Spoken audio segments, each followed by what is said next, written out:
Welcome guys to another episode of how to set a toe catch today? Toe catch today with Jake and Niki. Yeah, cool.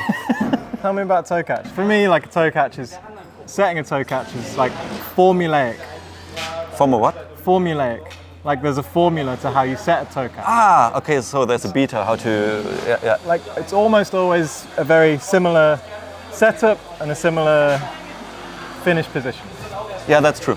We go from one side to the other side, we cross kind of like one line, and if we go too far, we reach to the hold, our body starts rotating, and we don't have a hold on our right side, left side, so we need to catch it with a toe, like another hold, so that our body builds a line, establishes a stable position, and then we go from there. Yeah. And we're using sick macros from Squadra. And sick PU. We hope that the dual text will make it a little bit easier for us to force a move. Yeah, the cool thing is you can't stand up and catch like this. Yeah. Only left hand, so the bandol will be exacerbated. What I really like is that, like for a toe catch, like you move onto something, like your body starts rotating, your leg like flicking. So the further something sticks out, the easier it is to catch it, hopefully. And toe hooks are always a little bit length dependent, so maybe when we find a spot for a large object, it's easier to catch for all sizes. So you could catch it here or here or here, depending on your height. I thought we could start like with foot, catch, duck, and then we go backwards. Like I would try to establish like the finishing position first. Yeah. Then we can start from the ground, because for a toe catch, sometimes it's more like, where can I put like the start so we cannot span it?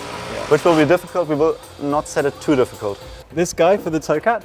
Yeah, why not? Like here? Yeah, and what's also pretty good is like usually setting a toe, this might maybe 5 to 8 degrees overhanging. If it's slightly overhanging, because your body starts tilting, returning. And the problem is if you have slab, you often don't achieve the bandol, you just stand. You just stand. So okay. Is it time for attaching? Or we go even lower? Yeah. Okay, let's see. Let's see what happens.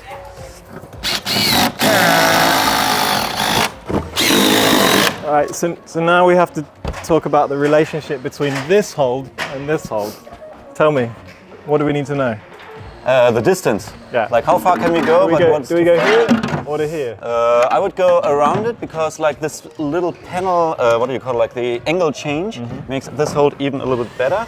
I will just do a silly hop from the ground. Hopefully I don't fail. Height is okay, and I'm pretty sure if I try hard, then I will catch this one as well. Can you catch it like this? Yeah. You're a tallsy.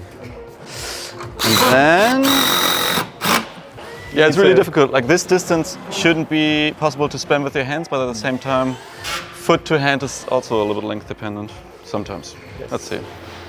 The biggest risk is that you can keep your hands on as you latch this, and you don't need the toe. So hopefully we can avoid that. Maybe we have to come from here. I think there are like two ways. Like either if it's pointing to the left side, it makes it a little bit easier to generate momentum, hopefully a little bit like awkward to hold it. Do you prefer this or this? Oh, I think both is going to be a problem. Then we go even lower. Or we go here maybe. Okay. I don't know. Okay, so we try to increase the distance. Do you have a thingy thing? Wow. Oh, it's fucking low. Oh, so we're gonna need deep and juicy. Maybe another one.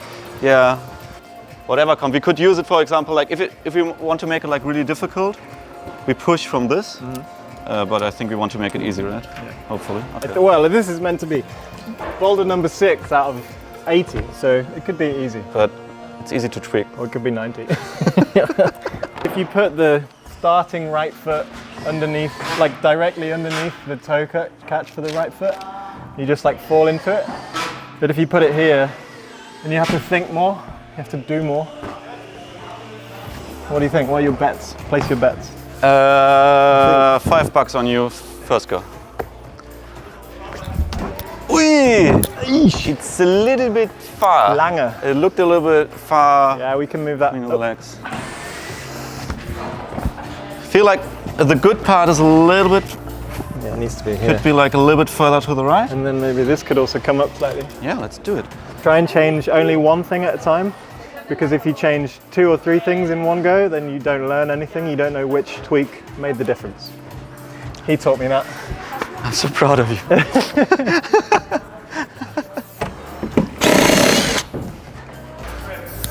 Oh, yeah, it needs to be like here.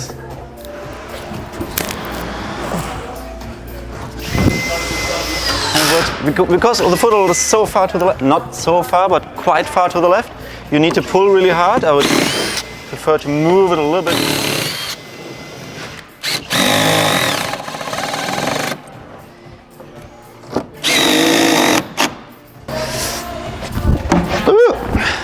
Yeah, but we're getting closer. It's about right. It doesn't, it doesn't feel like I want to hit this and stop. No.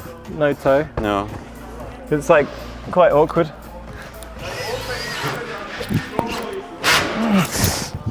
I'm thinking about what happens if we make this one even bigger, because it's a little bit easier to launch.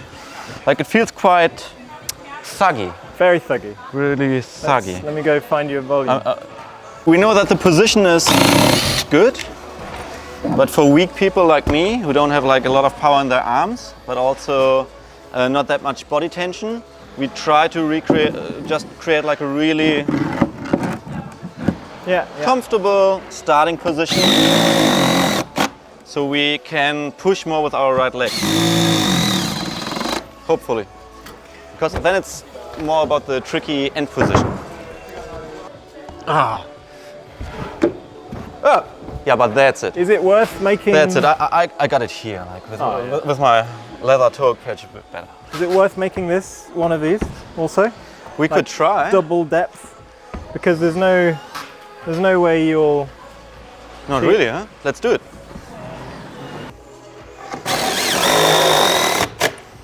Okay. Oh, this looks beautiful. It's a banger.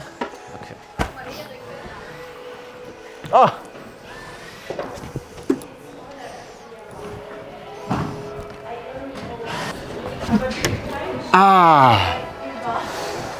In Germany we say ich ziehe meinen Hut, because it's nice. I'm paying you respect. I'm paying this move respect because it feels it's super smooth. With this now, it's like super way smooth. Easier to generate. Yeah. I think tall people will always do this. Yeah. If we wanted to force it really, we could still think about, for example, put the big one here, nothing here, which you cannot span, because it's easier now to launch and explode out of the position. Oh yeah, that's like really like that's the cool thing about the SIG range. Like everything is dual text, so like you can't do a lot with your thumb, but also like the crims have like different depths. That's like angles? Yeah, depths. Yeah, so we can easily twist and change. I'm going to take this off just so it's clear.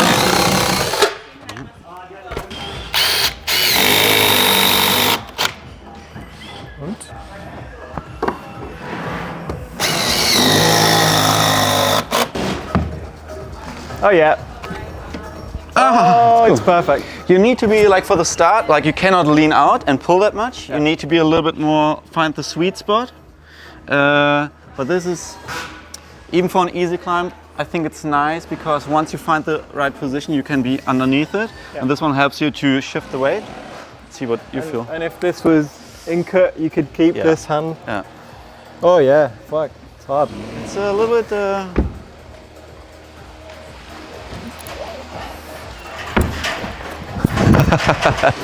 As setters, we should be more aware that we are role models when it comes to safety, but also to testing. Sometimes we test a lot in sneakers, like Jake has been setting like for a few days straight now, the other guys as well. And especially when we climb on volumes, you can also test it in sneakers. But like to make it like, you have the realistic feel, you should always switch into climbing shoes. Speeds us all the way. My Wu-Tang edition. It's like limited edition. They don't make them anymore like this. And Jake tilted this hold into mean Mason angle. Just so for sure, it's not possible to keep this when you hit this, so the toe catch is forced. I feel like you just want to see me fail. But no. Got it! And now we're coming to the next chapter, how to get out of a toe catch. For me, the best practice for figuring out what you want to do once you've achieved the toe catch is like climb into the position, look around you, see where you want to go. I had a go. For me, it felt like I wanted to release the toe and catch a foot plant somewhere here, like this. Comme ça? Yeah, nice. Something like this. Oh, let's do this. You also need to bear in mind this next position cannot be climbed from the very start. So you have to do the toe catch first, and then you do the next stage. If this in one, an ideal world. Yeah, if this one, for example, would be sticking out like this, hold it like this, Jake, then I would be able to go like, tuck. Yeah. Yeah, it's always like, my brain works like, there are like areas where I can put stuff, and areas where I cannot put stuff. I cannot put stuff here because I can use it and grab it beforehand. Yeah. So the only option is here. What we could do, if Andy wasn't setting a boulder to the left, we could turn it into a World Cup style boulder and do a release to the left hand around the red, for example. Into a huge jug. Into a huge and jug. Then a big and then volume here. But so many options. So many options. Okay, we go with your option. I love it. How many options do you think there are for getting out? There's foot plant, like paddle. There's so many. Foot plant, paddle, into the Gaston. Always the Gaston. Well, yeah, it's very popular. Yeah, it's very popular. Let's go for something else. Too popular. Do you think that's too high? Yeah. Go down slightly. Okay. Oh, it's really high. Do it. It's like, for sure too high. I think here would be better.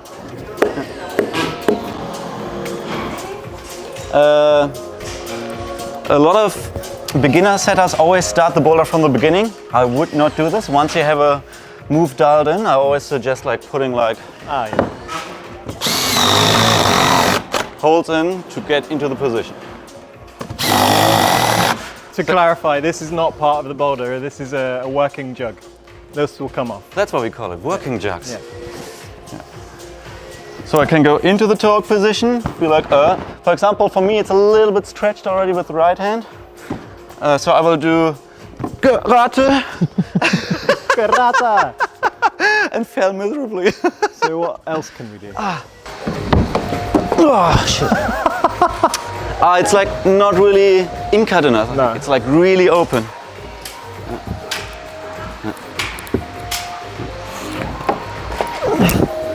Needs to be here.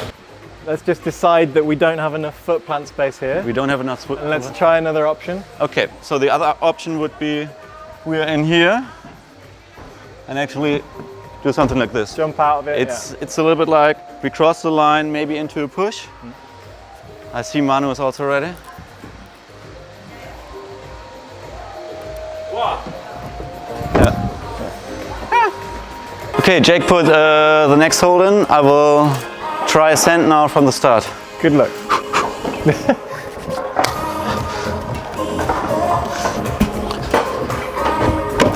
Yeah. Fuck, that's high. It's really high.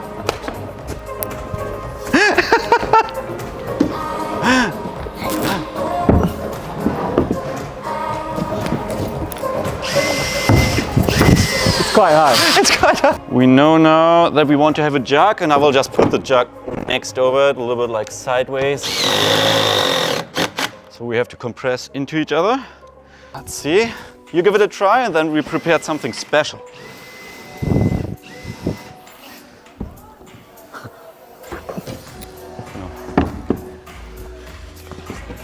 Whee!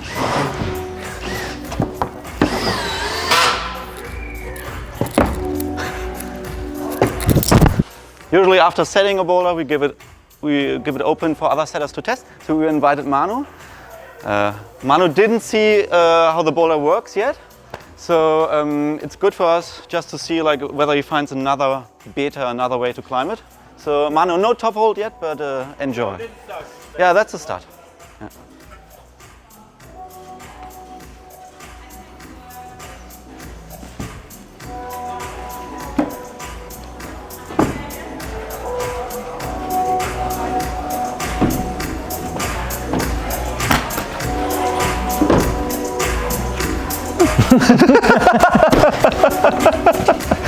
Easy. You said easy, look quite comfortable. Yeah? I think we just need to decide for a top hold. Manu, what do you want? Jack. Come on, Jack. Okay, Jack. You want Untergriff? Untergriff. Really? I don't know. Oh, like this? You want to go like this? Could go like this. Yeah. Yeah.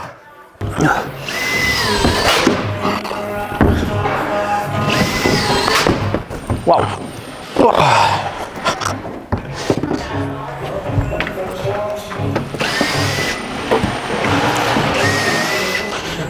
That's a good bowler. It's a really exciting bowler. 2 exciting moves. 3 exciting moves. 1, 2. Ah, yeah, 3 exciting moves.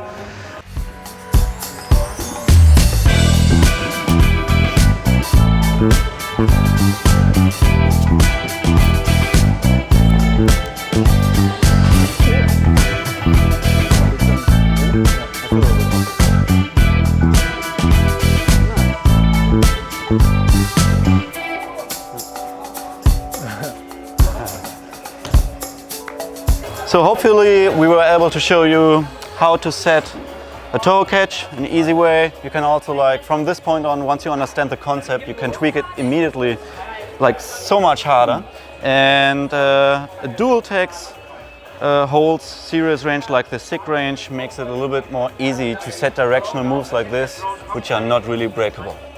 Amazing. And if you have a video of a toe catch boulder that you've set, make sure you tag us, Climb Holds, Beta Routesetting and Squadraholds on Instagram. Or if you have any questions about holds, how to set moves, you can always send us a question here on Instagram, YouTube, or you will also see us live around in the world. Okay, thank you, thank you. That's good, Brian, that's good.